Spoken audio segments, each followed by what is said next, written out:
Students, வணக்கம். Welcome to Roopsa tutorial. Lesson 2 Format of Receipts and Payments Account. இந்த வீடியோவில் இந்த Receipts and Payments Account உடைய format அதை எப்படி ஞாபகம் வச்சுக்கிறது அப்படிங்கிறத இப்போ நம்ம பார்க்க போகிறோம். எங்களுடைய ரூப்சா டுட்டோரியல் யூடியூப் சேனலை சப்ஸ்கிரைப் செய்து பக்கத்தில் உள்ள பெல் ஐக்கானை கிளிக் செய்யவும். Receipts and Payments Account அப்படின்னா என்ன அப்படின்னா Receipts and Payment Account is a summary of cash and bank transaction. அதாவது கேஷ் அண்ட் பேங்க் அதில் உள்ள டிரான்சாக்ஷனை மட்டும்தான் நம்ம இந்த ரிசிப்ட்ஸ் அண்ட் பேமெண்ட்ஸ் அக்கௌண்ட்டில் எழுத போகிறோம். இது ஒவ்வொரு வருடமும் அந்த ஆண்டு இறுதியில் financial year end of the financial year அதில் எழுதப்படும். யார் எழுதுவாங்க அப்படின்னா, யார் தயாரிப்பாங்க அப்படின்னா, நாட் ஃபார் ப்ராஃபிட் ஆர்கனைசேஷன் அந்த அமைப்பில் உள்ளவங்க இந்த ரிசீப்ட்ஸ் அண்ட் பேமெண்ட்ஸ் அக்கௌண்ட்டை தயார் பண்ணுவாங்க. அது எப்படி தயார் பண்ணுவாங்கங்கிறத நம்ம பார்ப்போம். ஒரு லெட்ஜர் ஒன்று ஃபார்ம் பண்ணிக்கிங்க. இந்த பக்கம் நீங்கள் ரிசிப்ட் அப்படின்னு எழுதிக்கிங்க. டெபிட் சைடு இது டெபிட் சைடு, இது கிரெடிட் சைடு, இது பேமெண்ட்ஸ். Credit side payments. இங்கே 2 காலம் போட்டிருக்கோம் பாருங்கள். இது ருப்பீஸ், இது இன்னர் காலம், இந்த காலம் அவுட்ரு காலம். அதுமாரி ருப்பீஸ் இன்னர் காலம், அவுட்ரு காலம்.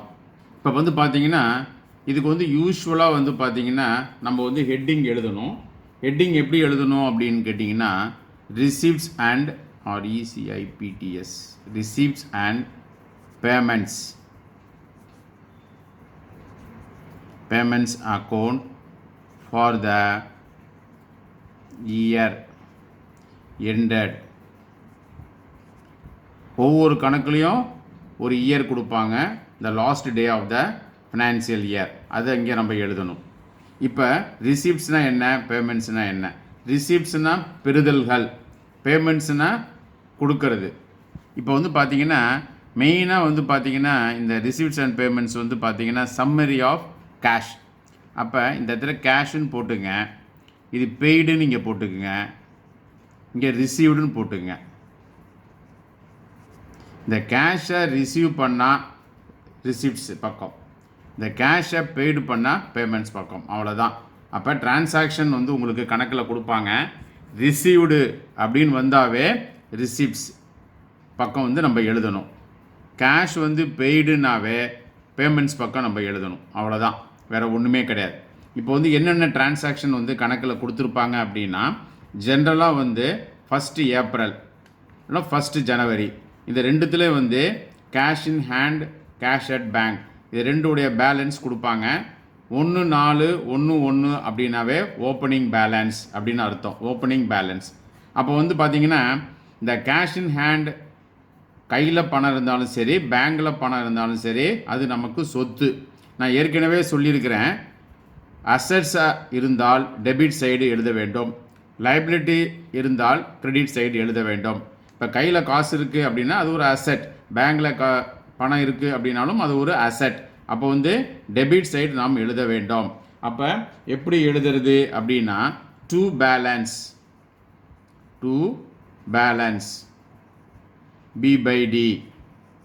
இப்போ கணக்கில் கேஷ் இன் ஹேண்டும் கேஷ் அட் பேங்க் ரெண்டுமே கொடுத்துருந்தா நீங்கள் என்ன பண்ணலாம் அப்படின்னா, இங்கே இன்னர் காலத்தில் நீங்கள் என்ன பண்ணலாம், கேஷ் இன் ஹேண்ட் அப்படின்னு போட்டு எவ்வளோ அமௌண்ட்டை இங்கே எழுதி, அதுக்கப்புறம் என்ன பண்ணுறீங்க, கேஷ் அட் பேங்க் அந்த அமௌண்ட்டை இங்கே எழுதி ரெண்டுத்தையும் கூட்டி இங்கே எழுதலாம். அதுக்கு தான் இன்னர் காலம் நம்ம யூஸ் பண்ணுறோம். இப்போ ரெண்டாவது டிரான்சாக்ஷன் பாருங்கள்.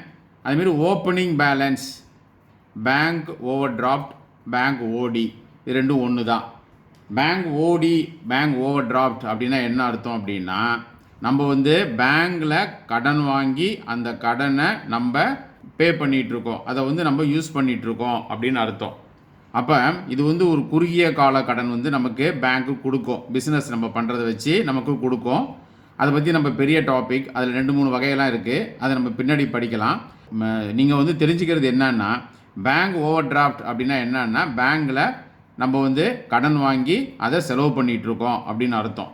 அப்போ பேங்க்கில் நம்ம கடன் வாங்கியிருந்தா அந்த கடனை கொடுக்க வேண்டிய பொறுப்பு நமக்கு இருக்கிறது. அப்போ லைபிலிட்டி, இந்த பேங்க் ஓவர் டிராஃப்ட்டுங்கிறது நமக்கு லைபிலிட்டியாக இருந்தால் எந்த பக்கம் எழுதணும்? கிரெடிட் சைடு எழுதணும். அப்போ எப்படி எழுதுவீங்க? By bank overdraft. அதை அவுட்ரு காலத்தில் எழுதிருங்க. அதுக்கப்புறம் பாருங்கள், இந்த பேங்க் ஓவர் டிராஃப்ட்டுங்கிறது நமக்கு வந்து ஓப்பனிங் பேலன்ஸாக கொடுப்பாங்க. அப்போ என்ன பண்ணணும்னா பை இங்கே பேலன்ஸ் B/D அப்படின்னு போட்டு நம்ம வந்து பேங்க் ஓவர் டிராஃப்ட் அப்படின்னு சொல்லி இங்கே அவுட்ரு காலத்தில் நம்ம எழுத வேண்டும். அதுக்கப்புறம் பாருங்கள் என்னென்ன டிரான்சாக்ஷன் கொடுப்பாங்க அப்படின்னா, கொடுத்துருக்கிற டிரான்சாக்ஷன் வந்து revenue receipt, capital receipt, revenue payment and capital payment, இந்த 4ல் தான் வந்து டிரான்சாக்ஷன் வரும்.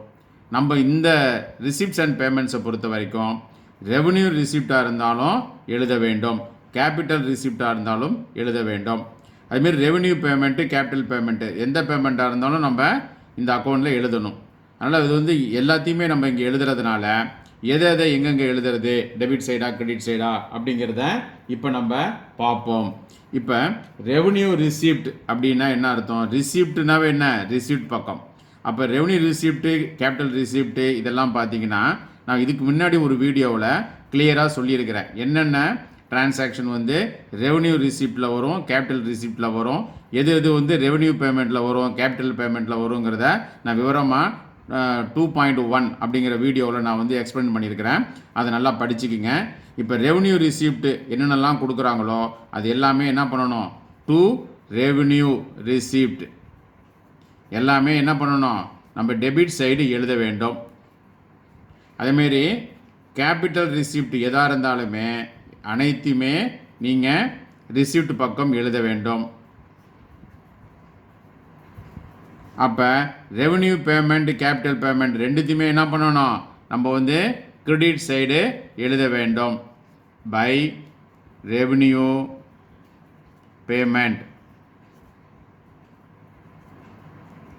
அதேமாரி பை கேபிட்டல் பேமெண்ட். இது ரெண்டுத்தையும் நம்ம எழுதி முடிச்சிடுறோமா? அதுக்கப்புறம் நம்ம கணக்கில் வந்து க்ளோசிங் பேலன்ஸ் எப்படி இப்போ ஓப்பனிங் பேலன்ஸ் கொடுக்குறாங்களோ அதேமாரி க்ளோசிங் பேலன்ஸ் கொடுத்துருந்தா நம்ம வந்து இங்கே ஓப்பனிங் பேலன்ஸ் டெபிட் சைடு எழுதுறதுனால கேஷ் இன் ஹேண்ட் ஹேஷட் பேங்க்கு ஆட்டோமேட்டிக்காக நம்ம கிரெடிட் சைடு நாம் எழுத வேண்டும். இவ்வளோ தான் வந்து நம்ம ரிசிப்ட்ஸ் அண்ட் பேமெண்ட்ஸ் அக்கௌண்ட்டில் எழுதணும். ஜென்ரலாக பார்த்தீங்கன்னா actual cash received during the year R recorded on the debit side இந்த பக்கம் எழுதணும். Actual cash payments during the year recorded on the credit side. அவ்வளோதான், எல்லாத்தையும் எழுதிடும். இப்போ என்ன பண்ணணும்? அதேமாரி இதையும் நம்ம வந்து எந்த பக்கம் அதிகமாக இருக்குன்னு பார்த்து பேலன்ஸ் பண்ண வேண்டும். அப்போ எப்படி பேலன்ஸ் பண்ணுறது அப்படின்னா, 2 பக்கமும் அதிகமாக இருக்கலாம், இல்லை ஒரு பக்கம் வந்து அதிகமாக இருக்கலாம். அது எந்த பக்கங்கிறது எப்படி கண்டுபிடிக்கலாம் அப்படின்னா, இப்போ சப்போஸ் வந்து டெபிட் சைடு இந்த கிரெடிட் சைடோட அதிகமாக இருக்குன்னு வச்சுக்கிங்க. அப்போ என்ன பண்ணணும் அப்படின்னா, if the total of the debit side is more then the credit side, the balancing figure will be appear on the credit side. It represents the closing balance of cash or bank. புரிஞ்சுதா உங்களுக்கு? அப்போ இப்போ இந்த credit side வந்து அதிகமாக இருக்குது அப்படின்னா, if the total of the credit side is more than the debit side, அப்போ இந்த balancing figure will appear on the debit side. It represents the closing balance of the bank OD. Debit side அதிகமாக இருந்தது அப்படின்னா balancing figure இந்த இடத்துக்கிட்ட வரும். அப்போ அதுக்கு என்ன பேருனா கேஷு இல்லைனா பேங்க்கு, அது ரெண்டில் ஒன்று வரும். இப்போ சப்போஸ் இந்த கிரெடிட் சைடு அதிகமாக இருக்குது அப்படின்னா ஆட்டோமேட்டிக்காக பேலன்ஸ் ஃபிகர் இந்த இடத்துக்கிட்ட வரும். அப்போ ஆட்டோமேட்டிக்காகவே இந்த இடத்துக்கிட்ட வந்ததுனாவே அது பேங்க் ஓடியாக தான் இருக்கும். இதை மட்டும் நீங்கள் புரிஞ்சுக்கிட்டீங்க அப்படின்னா நம்ம ஆட்டோமேட்டிக்காக இந்த கணக்கை எளிதாக போட்டு விடலாம். இப்போ பாருங்கள், இந்த பக்கம் வந்து நமக்கு அதிகமாக இருக்குது அப்படின்னாக்கா அது எப்படி வரும் அப்படின்னா நீங்கள் இந்த இடத்துல கூட்டி போடணும்.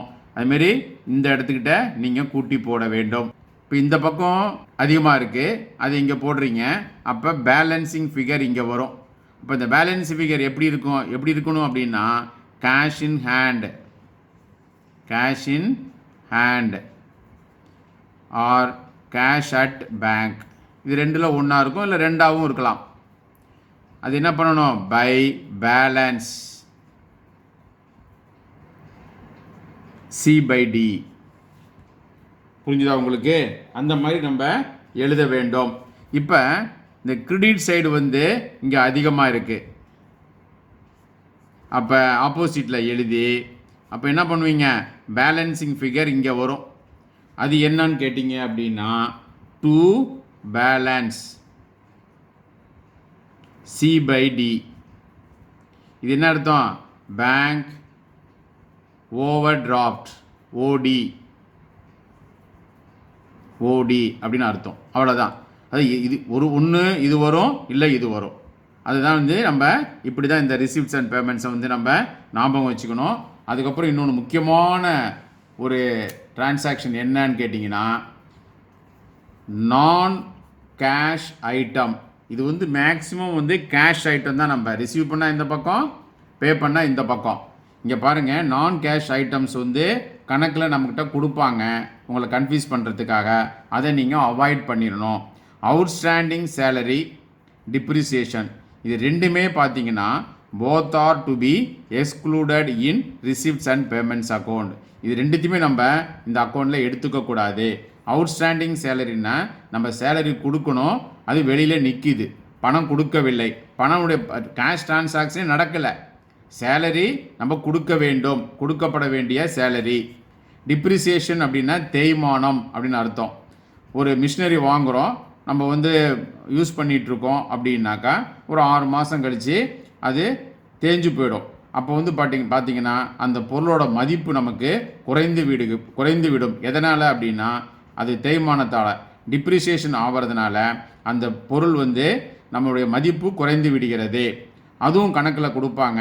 இந்த ரெண்டுமே வந்து பார்த்திங்கன்னா நான் கேஷ் ஐட்டம்ஸ். இந்த ரெண்டு ஐட்டமும் வந்து not to be excluded in receipts and payments account. இதை மட்டும் நீங்கள் நல்லா ஞாபகம் வச்சுக்கிட்டீங்க அப்படின்னா நம்ம ஈஸியாக ரிசிப்ட்ஸ் அண்ட் பேமெண்ட்ஸ் அக்கௌண்ட்டை எளிதாக போட்டு விடலாம். மாணவ மாணவிகளே, மீண்டும் அடுத்த வீடியோ பதிவில் சந்திக்கும் வரை உங்களிடமிருந்து விடை பெற்றுக்கொள்வது ரூப்சா டுட்டோரியல். நன்றி, வணக்கம்.